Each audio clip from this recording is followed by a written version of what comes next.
Hi, this is Erwin Lazar. I'm Vice President Service Director for Nemertes Research, and I'd like to talk to you a little bit about some of the trends we're seeing around unified communications areas, including mobility, the use of social computing and integration of social tools with unified communications, the use of managed and hosted services and professional services to support implementation, integration of video, and the rise of SIP trunking.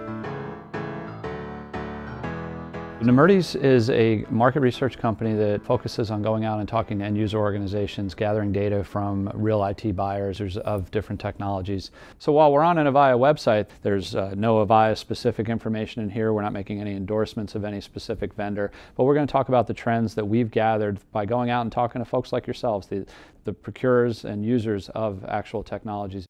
So let's go ahead and get started and talk about some of the key trends that we've seen in the communication collaboration space. In our conversations, one of the first questions we ask the IT leaders that give us their time is, what's the hottest area that you're focusing on now? What's keeping you up at night? Mobility is always at the top of that list. It has been for the better part of the last year and a half. Corresponding with the rise of the iPad and the rise of the iPhone, companies were kind of able to keep iPhone out for a little while, and then once iPad came, it opened up the floodgates. So now you're seeing companies changing from a mode of, how do I prevent these tools? How do I limit them? How do I restrict them? To how do I embrace them? How do I take the features of consumer devices? How do I take advantage of things like tablets and smartphones for internal services, for customer-facing services, and so on? And I think one of the real interesting points is that when you look at budgets, about 68% of companies are increasing their spending on mobility. That's in a point of time when still the majority of organizations have flat or falling IT budgets. And for those that are increasing, on average, they're increasing about 20% a year. And what are they spending money on? They're spending money on data services. They're spending money on mobile device management platforms. They're spending money on integration of unified communications applications out to those mobile devices.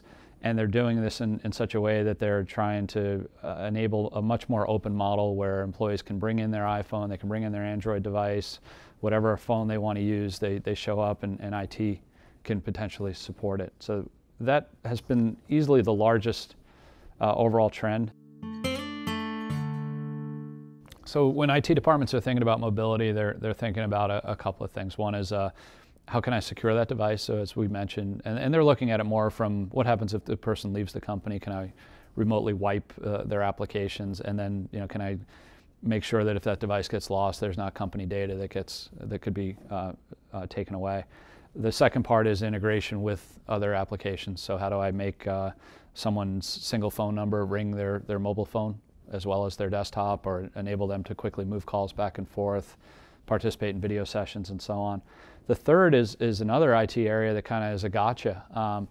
When people start bringing in these devices, they hammer the wireless network in the company. So I'll give you one example of an organization that we worked with in financial services, that they started a pilot where they gave all their investment managers iPads, and the first thing those investment managers did was set up all sorts of data feeds for market data onto the iPad, consuming gigabits worth of data and hammering their Wi-Fi network. So they had to call a halt and go back and re-engineer the Wi-Fi network. We hear this in a lot of cases.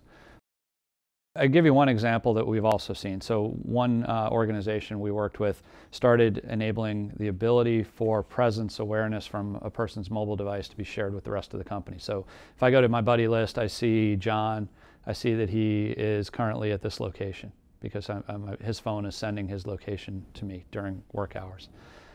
John was in a rehab program for substance abuse and was going in the middle of the day for an hour-long meeting with his counselor. Well, now everyone knows where he is.